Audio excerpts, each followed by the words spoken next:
తులారాశి. ఈ రాశి వారికి రోజు కొంత కలిసి వస్తుంది. ప్రయత్నాలు ఫలిస్తాయి. వ్యాపార రంగంలో కొత్త అవకాశాలు వస్తాయి. మిత్రులతోని కొంత జాగ్రత్తగా మెదులుకోండి. కుటుంబ సభ్యుల మధ్యన కొంత సామరస్యత పెరుగుతూ ఉంటుంది. పిల్లల ద్వారా ఆనందాన్ని పొందుతారు. విందు వినోదాల్లోపట పాల్గొంటారు. తులారాశి వారు ఈరోజు సూర్యాయ నమః అని చెప్పి 6 సార్లు చదువుకొని మీ పనులు ప్రారంభించండి. మీకు మరింత శుభయోగం కలుగుతూ ఉంటుంది. వృశ్చిక రాశి. ఈ రాశి వారికి రోజు కొంత మధ్యమ స్థాయిగా చెప్పవచ్చును. ప్రయత్నాలు కొంతవరకు ఫలిస్తాయి. సమయానికి నిర్ణయాలు కొన్ని వాయిదా పడతాయి. దూర ప్రయాణాలు చేయవలసి వస్తుంది. విందు వినోదాల్లోపట పాల్గొంటారు.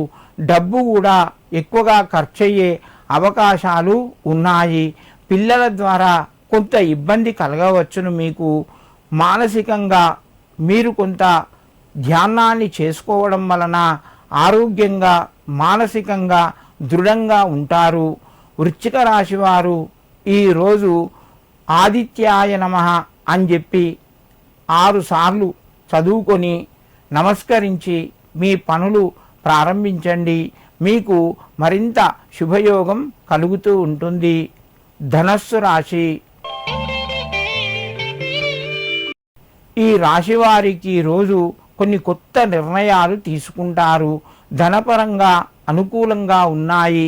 ముఖ్యమైన నిర్ణయాలు తీసుకోవడం వలన మీకు కొంత కలిసి వస్తుంది. అదృష్టం కూడా కొంత వరించే అవకాశం ఉన్నాయి. భార్య పిల్లలతోని సంతోషంగా గడుపుతారు. పిల్లల ద్వారా శుభవార్తను వింటారు. మిత్రుల నుండి సహాయ సహకారాలు కొంత తగ్గవచ్చును. ఆరోగ్యపరంగా అనుకూలంగా ఉన్నాయి. ధనస్సు రాశి వారు ఈరోజు భాస్కరాయ నమః అని చెప్పి సూర్యునికి నమస్కరించి మీ పనులు ప్రారంభించండి. మీకు మరింత శుభయోగం కలుగుతూ ఉంటుంది.